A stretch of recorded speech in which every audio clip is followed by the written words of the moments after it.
अब अगर हम प्लेटो सर के तरफ जाएं और उनके बारे में समझने की कोशिश करें कि वो किसको ज्ञान मानते थे, तो मैं आपके सामने एक चित्र रखना चाहूंगी। तो क्या उनके साथ कभी ऐसा हुआ है कि वो किसी रास्ते पे जा रहे हैं और उनको दूर ऐसा लगता है कि बहुत सारा पानी पड़ा हुआ है, तो उनको लगता है या तो आगे बारिश हो रही है या फिर किसी ने पानी फेंक दिया है वहां पे। पर जब वो वास्तव में उस पानी के पास आते हैं तो वहां पे कुछ भी नहीं होता है। क्या ऐसा कभी आप लोगों ने ऐसी घटना देखी है या एक्सपीरियंस करी है?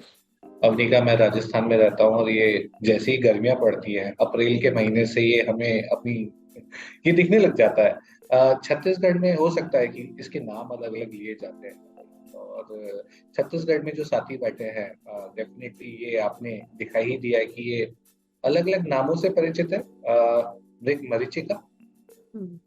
तो इसे जी। हम मिराज बोलते हैं इंग्लिश में, या फिर मृग मरीचिका बोलते हैं, जो हमें देख के तो ऐसा लगता है कि पानी पड़ा हुआ है, पर जब हम वास्तव में उसके पास जाते हैं वो पानी नहीं होता है। क्योंकि इतनी गर्मी होती है, ग्राउंड इतना ज्यादा, रोड इतनी ज्यादा गर्म हो जाती है, वो हमारा भ्रम होता है। और खासकर जो लोग रेगिस्तान में रहते हैं, बहुत सारी फिल्मों में भी आपने देखा होगा कि कोई रेगिस्तान में अकेले फंसा हुआ है और उससे ऐसा भ्रम होता है कि आगे एक तालाब है, पर जब वो वहां पहुंचता है पानी की खोज में तो वहां पे पानी होता नहीं। तो हमने न्याय दर्शन में अभी तक ये समझा कि जो हम जिसका हम प्रत्यक्ष कर रहे हैं अपनी इंद्रियों के माध्यम से, वो हमारे लिए ज्ञान है। पर यहाँ पे हम देख तो रहे हैं पानी है, पर वास्तव में पानी नहीं है। तो क्या हम इसको ज्ञान, इस मृग मृग मृचिका जैसी कोई चीज है जिसको जिससे हम उससे हम क्या ज्ञान प्राप्त कर सकते हैं? क्या हम ये कह सकते हैं कि हमें उस चीज का ज्ञान है, पर वास्तव भाई, में तो वो है ही नहीं वहां? कि क्या ये जो हमने देखा आंखों से कि मेरे सामने बहुत दूर तक एक कुछ पानी सी एक प्रतिबिंब बन रहा है, तो क्या मैं इसको मान लूं कि ये ज्ञान है? क्या मैं विश्वास कर सकता हूँ? आप यस नो हाँ ना में जवाब दे सकते हैं, और ये कह रहे हैं हाँ मान सकते हैं यस। लेकिन अनिल, जब मैं आगे गया तो वो तो था ही नहीं, अब क्या करें? हाँ, वो तो मेरी शायद नजरों का भ्रम था, इसलिए मिराज है, इल्यूजन है। तो क्या इसे आप मानेंगे या नहीं मानेंगे? वो तो बदल गया। और जैसे हम सड़क पे चलते हैं अमरीका, जब गाड़ी चलाते हैं तो दूर तक दिखता रहता है, हम उसके पास जाते हैं तो वो दूर तक भागता जाता है। तभी वो मिल गया है, वो उसके पीछे भागे जा रहा है, लेकिन उसको शायद मिलता नहीं है। नहीं, ये शायद ज्ञान में नहीं होगा। इस सबके सारे जवाब अभी आप तसल्ली रखें, सारे जवाब।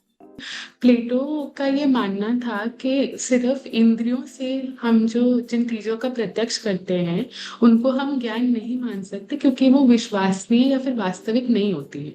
जैसे मिराज का ही अगर हम एग्जाम्पल ले, तो वो वास्तव में तो वहां पे पानी नहीं था। हमारी दिमाग का एक भ्रम था जिसको हम अपनी आंखों से अनुभव कर रहे थे, पर वास्तव में वहां कुछ नहीं था। तो वो ये कहते थे कि सिर्फ हम उसी चीज को ज्ञान मान सकते हैं जिसमें कोई संदेह ना हो। तो हम्म। इसमें तो जो ये एग्जाम्पल हमने लिया मिराज का, इसमें तो बहुत बड़ा एक डाउट है हमें कि जैसे आपने बोला हम उसके पीछे जाते हैं तो वो और दूर हो जाता है, जी। और फिर वो हमारे साथ चलता रहता है ऐसे लगता है। तो ये तो एक बहुत डाउट वाली चीज होगी कि हम उसे चेज तो कर रहे हैं, उसके पीछे भाग रहे हैं, पर वो हमें कभी दिख नहीं रहा, कभी हम उसे महसूस नहीं कर पा रहे। तो अगर प्लेटो के हिसाब से चले तो वो ये बोलेंगे कि अगर हम सिर्फ इस चीज को देख रहे हैं, चख रहे हैं, सूंघ रहे हैं या अपनी इंद्रियों से अनुभव कर रहे हैं, तो तो उसे ज्ञान हम नहीं ज्ञान है। नहीं है। ये काफी इंपॉर्टेंट पॉइंट है साथियों, प्लेटो के कंटेक्स्ट में, क्योंकि ये जो बातें जितनी भी हम यहाँ पर कहेंगे, ये किसी व्यक्ति विशेष जो फिलोसोफर है, जो दार्शनिक है, वो क्या मानते थे, हम उनकी बातें कहेंगे। ठीक है। तो अवनिका कह रही है कि जो इंद्रियां कह रही है वो प्लेटो कह रहे नहीं, वो ज्ञान नहीं है।